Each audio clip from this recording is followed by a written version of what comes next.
I just want to thank everyone for coming here. It's really wonderful to see such a big crowd of people coming in to talk about food and kids. It's really, really important. So I started out being a chef. I was a chef for many, many years, and I worked all over the United States. I worked all over the world. I worked in London. I had a restaurant there. I worked everywhere. I didn't really care what kids ate. You know, the worst thing that could happen to me is Saturday night, somebody comes running into the kitchen, chef, there's a screaming child on table 19, what do I do? And I'd say, ask them to leave. Why are they bringing kids to my restaurant? And I didn't really care, and I didn't really think about it. But I wrote a book called Bitter Harvest. And in Bitter Harvest, I started thinking about the food supply and what it is we fed our kids and why food was making them sick. And I started really thinking about it. And then I got asked to take over a school. And I said, what? Me, a lunch lady? But I got asked to take over a school, and I thought, wow, maybe this is the thing I could do to really make a difference in life. And that was in 1999, so it's been a little over 15 years. And this is my life now. I went from being a chef to being a lunch lady, and I could not be happier with that. So this is a picture of me with kids and salad bars. I believe that we should have salad bars in every school all across the world. And when I went to Boulder, Colorado, where I am now, and I said, I want to put salad bars in every single school, they said to me, you can't do that. And I said, well, why not? And they said, well, because little kids can't eat off of it, and big kids will spit in it, and it'll be gross, and it's not true. I think if there's one takeaway that I'd like you all to have from my talk, is that if we work with kids, if we spend our days caring, every single child will eat healthy in our world, in my country, and in yours. So I start off thinking about how it is we're going to make a difference. What are we going to do to really make a difference in the lives of kids? And why do we need to do it? And it's because hungry kids can't think, malnourished kids can't learn. It's just how it is. A kid can't learn if they're hungry. A kid can't think if they're malnourished. And that's what we need. We need kids who can learn, who can think, who can really understand what's going on in the world. So I start with kids, all kids, saying, we want food that's local. We want food with a face and a place. We want our kids to know where our food comes from. And it's not just in grocery stores. It's not just at the end of a line that might take hours to get it. We need kids to know what real food is. Food that farmers grow. Food that's healthy for them. Food that's going to make them be the best they can be. And we can all do that. We can do that together. So it starts for me from making sure that the food is healthy. One of the things in the United States that's an issue is we have all kinds of food that has chemicals in it. And what's really important is that we get chemicals out of the food. Now, I know that's not as much of a problem as in Venezuela as it is in the United States, but we really need to make sure that those chemicals don't come into this country. So antibiotics are a huge problem in the United States. 80% of all the antibiotics consumed in the United States are consumed by animals. So we eat it and drink it. And there's been some new laws passed just in the last 2 weeks in the States that's going to start pushing antibiotics out of the food, which means the big companies that are producing animals with antibiotics are going to start exporting it. So make sure it doesn't end up in your country. Genetically modified organisms, I know also that's not a problem here, but in the States it's huge. And just in the last 2 weeks, in the United States, we're starting to see laws that are going to push GMOs out. And what's going to happen with those big companies? They're not going to stop making it. They're going to start exporting it. So you have to be vigilant. You have to really think about how much that stuff can affect your children over here if it starts getting exported.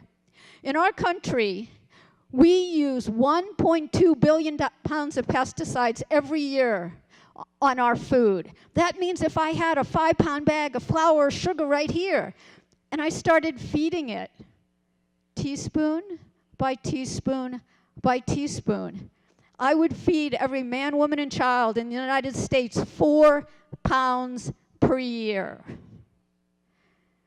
Who would do that? Would any of you? I'm sure not. And why do we have this? Why do we have all these chemicals in our food supply? Why does it exist? Well, it's all remnants of the last World War. We came out of the war and we needed peacetime activities. So we started doing things like making frozen food and making food with chemicals and turning bombs into fertilizer. We just need to stop. We all need to stop. What we need is a world based on triple bottom line: healthy food, healthy earth, healthy kids, people, planet, prosperity. That's what we need no matter where we live. In my country, in your country, that's what we need. We need to have sustainable food. We need food that makes sense for the people that grow it and process it and eat it, and for the earth that's giving it to us. But there's all kinds of challenges. I mean, I know that there are challenges in Venezuela, but believe me, there are challenges in the States as well. Corporate profit, agribusiness, lobbyists, commodity foods, processed foods. It's crazy. Why should it be so hard that a basic right like healthy food and clean water isn't available to every single person? And this industrialized food supply ends up getting us sick. We have pink slime. We have food that's being recalled. We have bad food being given to kids all across the world.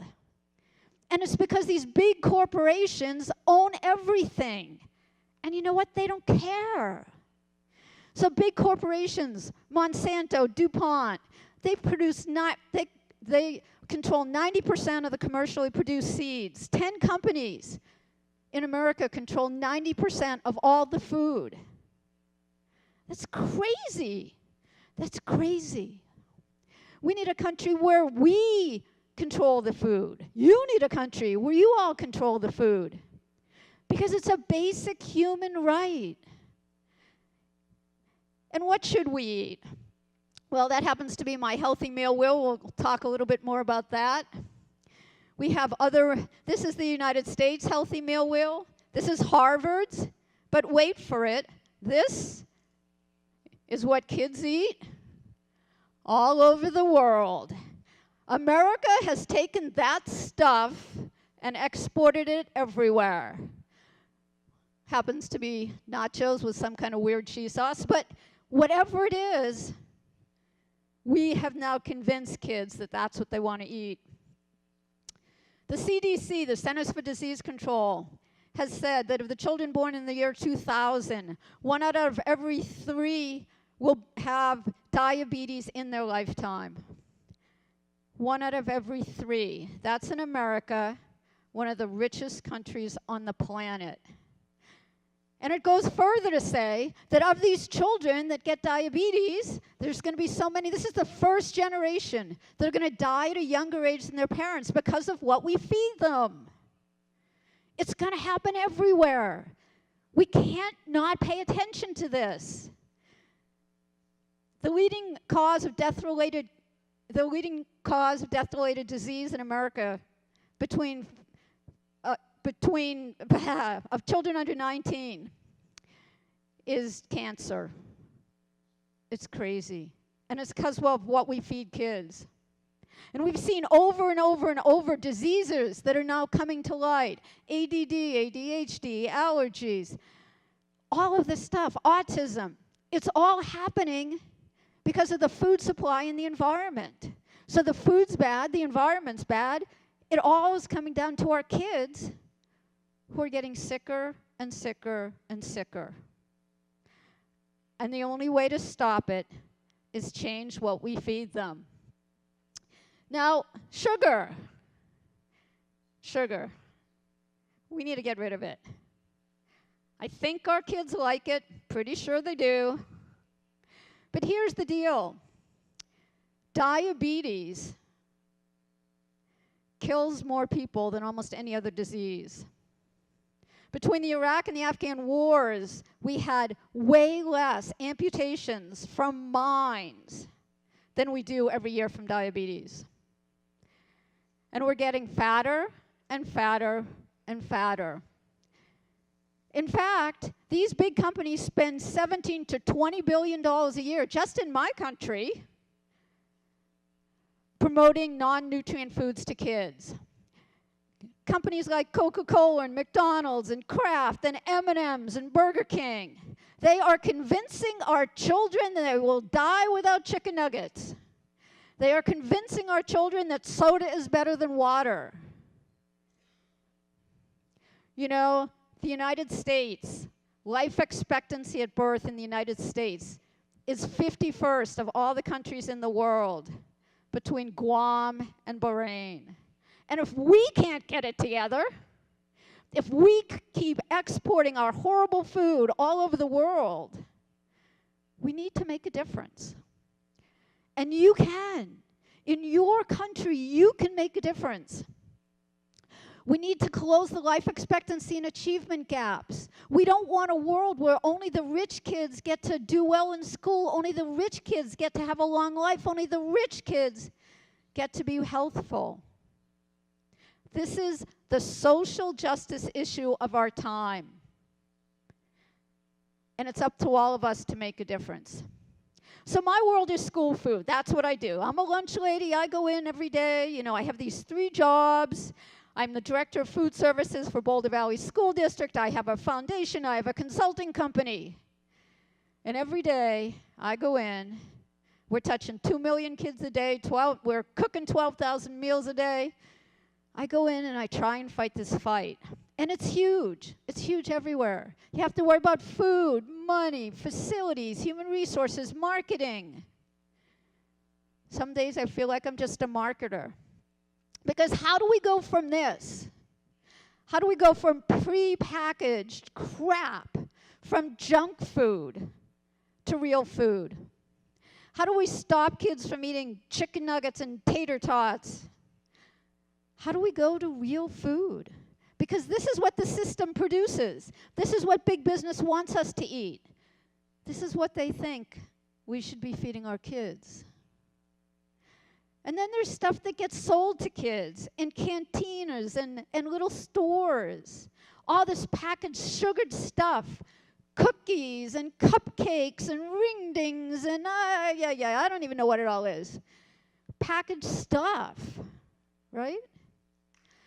Packaged stuff with sugar. Not food. And then there's chicken nuggets. Somewhere along the way in the world, some really smart person said, oh, wow, we'll make something special for the kids, and they'll really want it. And all of a sudden, chicken became a star, a heart, a giraffe, or flipper, right? What's wrong with chicken? Well, what's wrong with it is it's much cheaper to make it if it's all full of chemicals. So all of this can be changed. So what I started doing when I left the celebrity chef world, when I stopped cooking all around the world, I started thinking that what I needed to do was cook with a cause. That the most important thing I could do for the rest of my life was help us all take care of our kids. Was to help kids understand what real food is. To help kids understand the deliciousness of foods.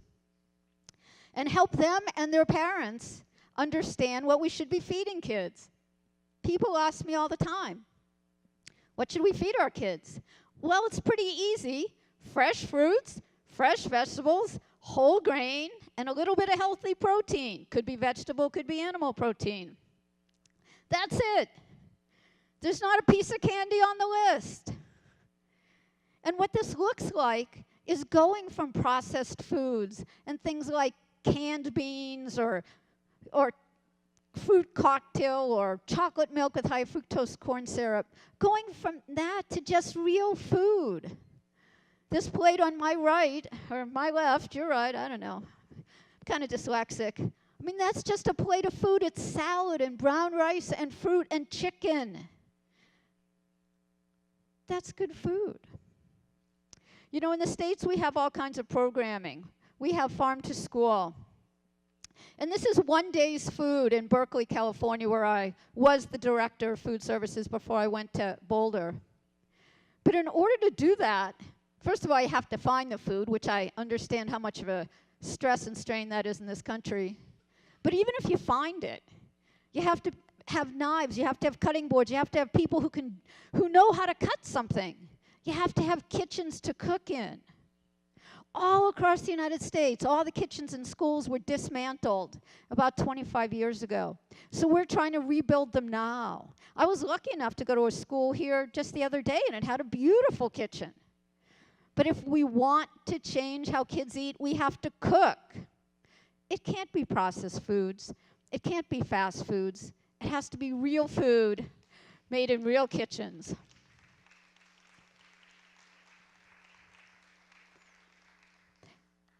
And if we want kids to eat real food, we have to have people that know how to cook. In my country, we're decades away from cooking. No one cooks anymore. It's kind of a sport or a hobby. It's not something you do. But we're going to have culinary schools that are teaching young people how to cook, and not just for fancy restaurants, but to cook for kids, to go into schools. I was lucky enough to be at a culinary school the other day, and I saw young people cooking real food, real Venezuelan food. It was delicious. I want to just stay here and eat. But we need that. You know, why this is so important, and I'm sure it's very similar here as in the United States. In my country, 1 out of every 4 meals is eaten in fast food. 1 out of every 4 meals is eaten in a car. In a car. 1 out of every 4 meals is eaten in front of a blue screen, iPhone, iPad, Like, how about just sitting and talking to each other? How about having meals together? How about explaining to kids how important it is to eat healthy? Well, one of the things I said is that I'm like a marketing person. I really, you know, I feel like all I do is fundraise and market. And so what we really need to do is get kids to eat real food, and I've been asked that so many times since I've been here. So the kids won't eat it, they're not going to like it, what are we going to do? So we have to work with the kids. We do things like Iron Chef competitions. We try and put gardens in all of our schools, give kids hands-on experiential learning. We have curriculum that's devoted to kids learning about food, and it's taught in our schools.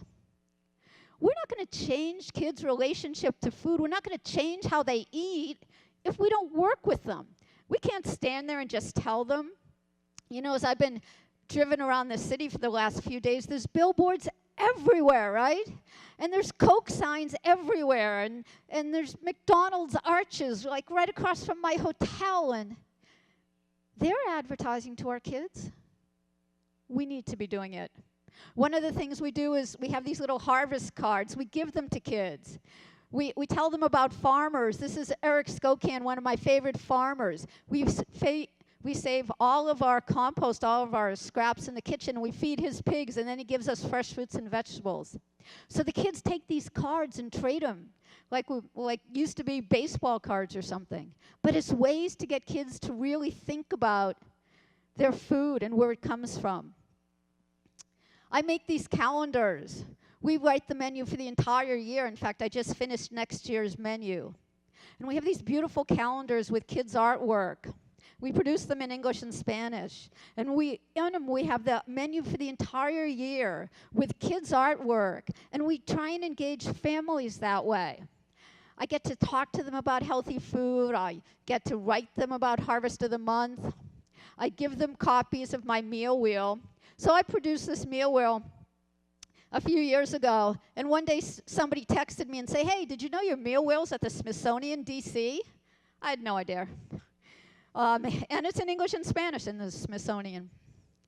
But if you look at that, you can see like how much fruits and vegetables there are in the little tiny hamburger. You might not be able to see it. That's about how much we should eat of it.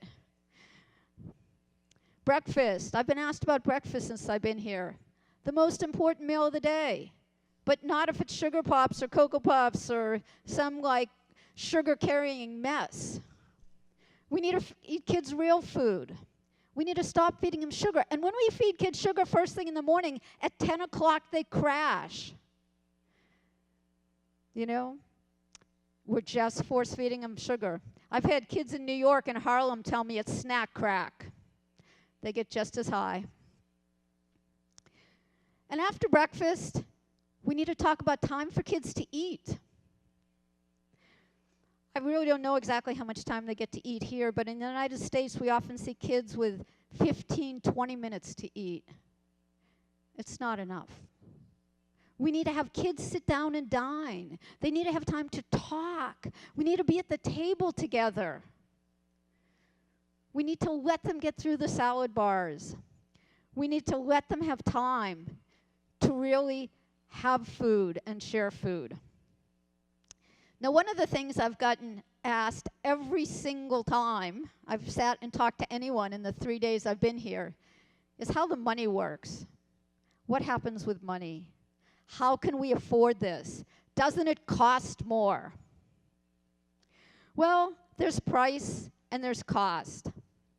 The price you pay in a store for a healthy, fresh piece of fruit or vegetable might be more than some canned thing or processed thing. But that's the price, not the cost. The cost is the health of our children. The cost is diabetes. The cost is lost limbs. The cost is our eyesight failing. The cost is insulin. The cost is kids who can't learn and think. That's the true cost. And you know what? We all need to decide what that cost is for us. You know, I look around and I go places a lot. I travel all the time. And, you know, I see people, especially in airports, they'll have those Starbucks coffees. You know, Starbucks coffee could cost $5. And I see people in the hotel I'm staying at. They all had beers. You know, pretty expensive. Wine, pretty expensive.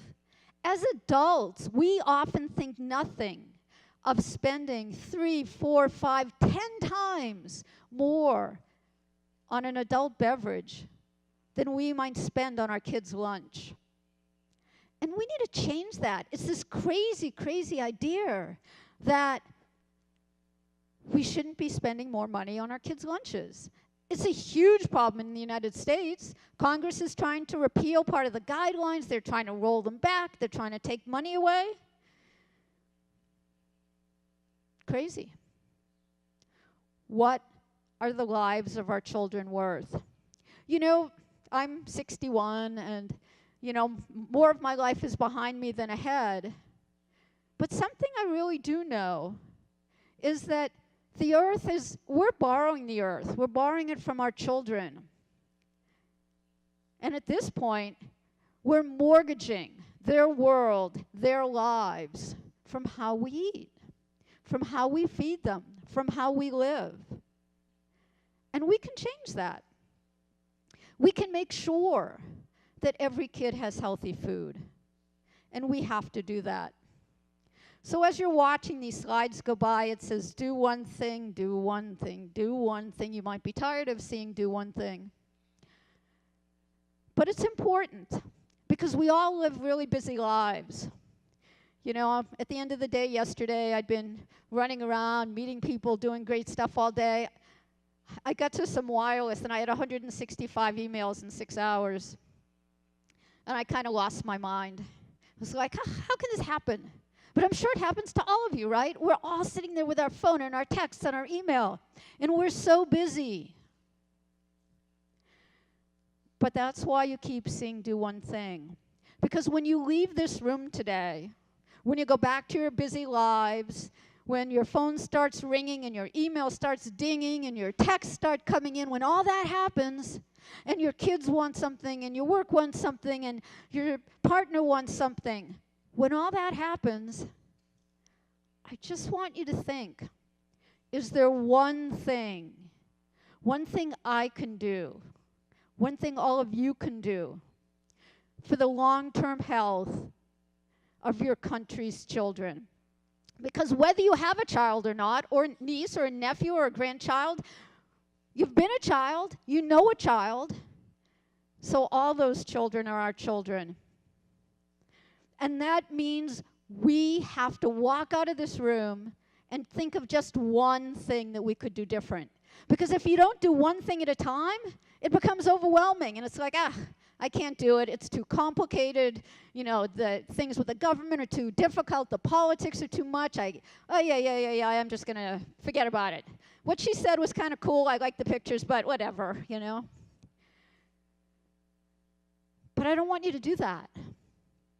Because if every single person seeing me right now would promise to do one thing different, and if you would get every single person you know to do one thing different, you will change the world. You will change the country. You will change the politics. You'll change the rationing. You'll change the lines outside of grocery stores. You'll change the lives of your kids. And that's what I hope. And that's what I really want to see happen. Because I can't do it. I mean, you know, I'm in Venezuela. I'm talking to you guys, meeting with some people. It's really cool. I'm going to go back to my country. I've got trips planned for the next couple weeks. And I can go around the whole world talking about this stuff. But it's people in their own homes, in their own communities, in their own countries. You all make the difference here. I hope I inspire you, but you all make the difference.